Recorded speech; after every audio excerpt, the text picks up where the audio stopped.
ಚಾಮರಾಜನಗರ ಜಿಲ್ಲೆಯ ಕೊಳ್ಳೇಗಾಲ ತಾಲೂಕಿನ ಜಿನಕನಹಳ್ಳಿ ಗ್ರಾಮದಲ್ಲಿ ಮನೆಯೊಂದರ ಬಾಗಿಲನ್ನು ಜಖಂ ಮಾಡಿ ದುಷ್ಕರ್ಮಿಗಳು ಒಳನುಗ್ಗಿ 8 ಲಕ್ಷ ನಗದು 118 ಗ್ರಾಂ ಚಿನ್ನಾಭರಣ ಹಾಗೂ 750 ಗ್ರಾಂ ಬೆಳ್ಳಿ ಪದಾರ್ಥಗಳನ್ನು ಕಳ್ಳತನ ಮಾಡಿರುವ ಘಟನೆ ನಿನ್ನೆ ರಾತ್ರಿ ಜರುಗಿದೆ. ಚಾಮರಾಜನಗರ ಜಿಲ್ಲೆಯ ಕೊಳ್ಳೇಗಾಲ ತಾಲೂಕಿನ ಜಿನಕನಹಳ್ಳಿ ಗ್ರಾಮದ ರಾಜೇಗೌಡ ರವರ ಮಗ ಗಾರೆ ಕೆಲಸ ಕಾರ್ಮಿಕ ಶಿವಣ್ಣ ಎನ್ನುವವರ ಮನೆಯಲ್ಲಿ ಕಳ್ಳತನ ನಡೆದಿರುವುದು.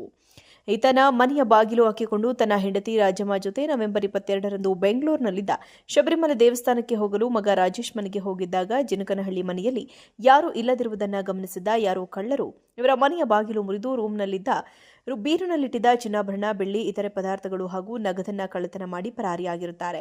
ಮಂಗಳವಾರ ಬೆಳಗ್ಗೆ ಮನೆಯ ಬಾಗಿಲು ತೆರೆದಿರುವುದನ್ನು ಗಮನಿಸಿದ್ದ ಅಕ್ಕಪಕ್ಕದ ಮನೆಯವರು 112 ಪೊಲೀಸರಿಗೆ ಮಾಹಿತಿ ನೀಡಿದ್ದಾರೆ. ಸ್ಥಳಕ್ಕೆ ಗ್ರಾಮಾಂತರ ಪೊಲೀಸ್ ಠಾಣೆಯ crime PSI Cheluvaraju, head constable Vinod Somashekar ತೆರಳಿ ಸ್ಥಳಕ್ಕೆ ಶ್ವಾನದಳ ಹಾಗೂ ಬೆಳ್ಳಚ್ಚುದಾರರನ್ನು ಕರೆಸಿ ಮಹಜರ್ ನಡೆಸಿದ್ದಾರೆ.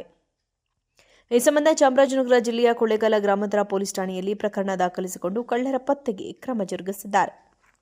ಚಾಮರಾಜನಗರ ಜಿಲ್ಲೆಯ ಕೊಳ್ಳೇಗಾಲ ತಾಲೂಕಿನ ಜಿನಕನಹಳ್ಳಿ ಗ್ರಾಮದಲ್ಲಿ ಮನೆಯೊಂದರ ಬಾಗಿಲನ್ನು ಜಖಂ ಮಾಡಿ ದುಷ್ಕರ್ಮಿಗಳು ಒಳನುಗ್ಗಿ 8 ಲಕ್ಷ ನಗದು 118 ಗ್ರಾಂ ಚಿನ್ನಾಭರಣ ಹಾಗೂ 750 ಗ್ರಾಂ ಬೆಳ್ಳಿ ಪದಾರ್ಥಗಳನ್ನು ಕಳ್ಳತನ ಮಾಡಿರುವ ಘಟನೆ ನಿನ್ನೆ ರಾತ್ರಿ ಜರುಗಿದೆ. ಚಾಮರಾಜನಗರ ಜಿಲ್ಲೆಯ ಕೊಳ್ಳೇಗಾಲ ತಾಲೂಕಿನ ಜಿನಕನಹಳ್ಳಿ ಗ್ರಾಮದ ರಾಜೇಗೌಡ ರವರ ಮಗ ಗಾರೆ ಕೆಲಸ ಕಾರ್ಮಿಕ ಶಿವಣ್ಣ ಎನ್ನುವವರ ಮನೆಯಲ್ಲಿ ಕಳ್ಳತನ ನಡೆದಿರುವುದು. ಈತನ ಮನೆಯ ಬಾಗಿಲು ಹಾಕಿಕೊಂಡು ತನ್ನ ಹೆಂಡತಿ ರಾಜಮ್ಮ ಜೊತೆ ನವೆಂಬರ್ 22ರಂದು ಬೆಂಗಳೂರಿನಲ್ಲಿದ್ದ ಶಬರಿಮಲೆ ದೇವಸ್ಥಾನಕ್ಕೆ ಹೋಗಲು ಮಗ ರಾಜೇಶ್ ಮನೆಗೆ ಹೋಗಿದ್ದಾಗ ಜಿನಕನಹಳ್ಳಿ ಮನೆಯಲ್ಲಿ ಯಾರೂ ಇಲ್ಲದಿರುವುದನ್ನು ಗಮನಿಸಿದ ಯಾರೋ ಕಳ್ಳರು ಇವರ ಮನೆಯ ಬಾಗಿಲು ಮುರಿದು ರೂಮ್ನಲ್ಲಿದ್ದ ಬೀರಿನಲ್ಲಿಟ್ಟಿದ್ದ ಚಿನ್ನಾಭರಣ, ಬೆಳ್ಳಿ, ಇತರೆ ಪದಾರ್ಥಗಳು ಹಾಗೂ ನಗದನ್ನ ಕಳ್ಳತನ ಮಾಡಿ ಪರಾರಿಯಾಗಿರುತ್ತಾರೆ. ಮಂಗಳವಾರ ಬೆಳಗ್ಗೆ ಮನೆಯ ಬಾಗಿಲು ತೆರೆದಿರುವುದನ್ನು ಗಮನಿಸಿದ್ದ ಅಕ್ಕಪಕ್ಕದ ಮನೆಯವರು 112 ಪೊಲೀಸರಿಗೆ ಮಾಹಿತಿ ನೀಡಿದ್ದಾರೆ. ಸ್ಥಳಕ್ಕೆ ಗ್ರಾಮಾಂತರ ಪೊಲೀಸ್ ಠಾಣೆಯ crime PSI Cheluvaraju, head constable Vinod Somashekar ತೆರಳಿ ಸ್ಥಳಕ್ಕೆ ಶ್ವಾನದಳ ಹಾಗೂ ಬೆಳ್ಳಚ್ಚುದಾರರನ್ನು ಕರೆಸಿ ಮಹಜರ್ ನಡೆಸಿದ್ದಾರೆ. ಈ ಸಂಬಂಧ ಚಾಮರಾಜನಗರ ಜಿಲ್ಲೆಯ ಕೊಳ್ಳೇಗಾಲ ಗ್ರಾಮಾಂತರ ಪೊಲೀಸ್ ಠಾಣೆಯಲ್ಲಿ ಪ್ರಕರಣ ದಾಖಲಿಸಿಕೊಂಡು ಕಳ್ಳರ ಪತ್ತೆಗೆ ಕ್ರಮ ಜರುಗಿಸಿದ್ದಾರೆ. ಚಾಮರಾಜನಗರ ಜಿಲ್ಲೆಯ ಕೊಳ್ಳೇಗಾಲ ತಾಲೂಕಿನ ಜಿನಕನಹಳ್ಳಿ ಗ್ರಾಮದಲ್ಲಿ ಮನೆಯೊಂದರ ಬಾಗಿಲನ್ನು ಜಖಂ ಮಾಡಿ ದುಷ್ಕರ್ಮಿಗಳು ಒಳನುಗ್ಗಿ 8 ಲಕ್ಷ ನಗದು 118 ಗ್ರಾಂ ಚಿನ್ನಾಭರಣ ಹಾಗೂ 750 ಗ್ರಾಂ ಬೆಳ್ಳಿ ಪದಾರ್ಥಗಳನ್ನು ಕಳ್ಳತನ ಮಾಡಿರುವ ಘಟನೆ ನಿನ್ನೆ ರಾತ್ರಿ ಜರುಗಿದೆ. ಚಾಮರಾಜನಗರ ಜಿಲ್ಲೆಯ ಕೊಳ್ಳೇಗಾಲ ತಾಲೂಕಿನ ಜಿನಕನಹಳ್ಳಿ ಗ್ರಾಮದ ರಾಜೇಗೌಡ ರವರ ಮಗ ಗಾರೆ ಕೆಲಸ ಕಾರ್ಮಿಕ ಶಿವಣ್ಣ ಎನ್ನುವವರ ಮನೆಯಲ್ಲಿ ಕಳ್ಳತನ ನಡೆದಿರುವುದು.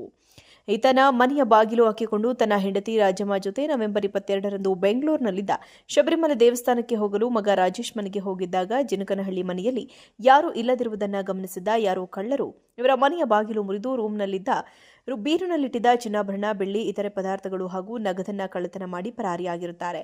ಮಂಗಳವಾರ ಬೆಳಗ್ಗೆ ಮನೆಯ ಬಾಗಿಲು ತೆರೆದಿರುವುದನ್ನು ಗಮನಿಸಿದ್ದ ಅಕ್ಕಪಕ್ಕದ ಮನೆಯವರು 112 ಪೊಲೀಸರಿಗೆ ಮಾಹಿತಿ ನೀಡಿದ್ದಾರೆ. ಸ್ಥಳಕ್ಕೆ ಗ್ರಾಮಾಂತರ ಪೊಲೀಸ್ ಠಾಣೆಯ crime PSI Cheluvaraju, head constable Vinod Somashekar ತೆರಳಿ ಸ್ಥಳಕ್ಕೆ ಶ್ವಾನದಳ ಹಾಗೂ ಬೆಳ್ಳಚ್ಚುದಾರರನ್ನು ಕರೆಸಿ ಮಹಜರ್ ನಡೆಸಿದ್ದಾರೆ. ಈ ಸಂಬಂಧ ಚಾಮರಾಜನಗರ ಜಿಲ್ಲೆಯ ಕೊಳ್ಳೇಗಾಲ ಗ್ರಾಮಾಂತರ ಪೊಲೀಸ್ ಠಾಣೆಯಲ್ಲಿ ಪ್ರಕರಣ ದಾಖಲಿಸಿಕೊಂಡು ಕಳ್ಳರ ಪತ್ತೆಗೆ ಕ್ರಮ ಜರುಗಿಸಿದ್ದಾರೆ.